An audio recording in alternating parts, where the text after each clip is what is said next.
Robot overlords have arrived for lower paid workers. This is the idea that AI, artificial intelligence, is watching you and measuring your performance while you're working. In fact, in the Wall Street Journal, there's an article entitled, "The Lower Paid Workers, the Robot Overlords Have Arrived.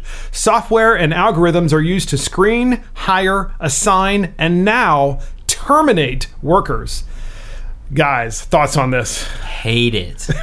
Millennials hate this? Oh my gosh, I think millennials hate it severely. Yeah, I would say probably overwhelmingly millennials hate this because, I mean, it's like the whole person concept is like gone now, right? I mean, it's like when you go to like apply for a job, you're reduced to what you submit online. You submit your resume, analytics, your tests, whatever it is. You're reduced to that, and you don't get the whole person. Like, you might be like a great candidate, but you never get to that point where you actually talk to someone face to face. And we've already had elements of this per se in resume screening services that bigger companies use, that they screen for keywords and then filter you up to the HR manager. But we're really taking the human out of human resources now with just machines making the decisions, which I don't think is right, because seeing someone on paper is different from actually meeting them, because they may not present well, but when you see them in person, they may be like, great, we'll hire you. Absolutely. Instantly. And listen to this in the Wall Street Journal article that I just mentioned. Millions of low-paid workers' lives are increasingly governed by software and algorithms. This was starkly illustrated by a report last week that Amazon.com, no surprise there,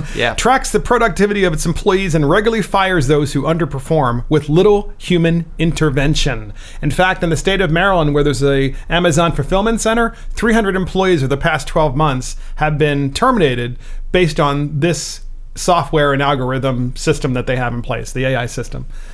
Thoughts on this, guys? Crazy. Come on. Is there an appeal process on the machine? Like, come on, it's like, whoa, why did I get fired? What was the statistic here? What are you notified on your phone? Is like, I guess your last timesheet, your Venmo'd your last, paycheck, and then they have on there your timesheet and say, oh, by the way, according to our system, you haven't, produced enough in order for us, so we're gonna have somebody else in line right behind you. This is gonna piss millennials off. I mean, quite frankly, this goes to the point of the Elizabeth Warrens of the world that want to break up these big tech companies because in essence, having a robot or these robot overlords do all of this work and take out the human aspect of it, it's gonna improve their bottom line. I mean, that's kind of what they're after. I agree completely. I mean, it's so frightening, and I would hate.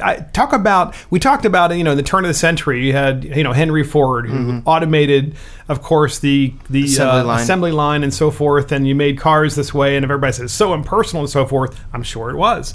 This is actually much more impersonal because now it's a computer and it's AI and it's these are algorithms. I mean, it's scary. It's a balancing act, and where you can see elements of what Warren wants to try to do. You can see some merit and see some positives of that, but overall, it's like, where's the balance? You can't break up. Major companies are making a lot of money for the country through taxes and everything like that, and innovation, but then you can't treat your workers like so impersonally. You have to, like they're robots. Yeah, exactly. Basically. Yeah, exactly. Because that's next. Yeah. Right? I mean, that's what's coming next. Andrew, final thoughts on this subject before we wrap it up. Like I said, I think millennials overwhelmingly are going to be against this. Like, I think Ryan said it really well earlier. It's like we already are dealing with a world where a lot of like the business world, it's filtered through computers and it gets to a person. Now we're getting rid of that back end person altogether, and it's just computers analyzing. Crazy. I agree with you. It's scary. Hey everybody, this is Mark Fisher with Mark and the Millennials. Don't forget to like this video and subscribe to our channel.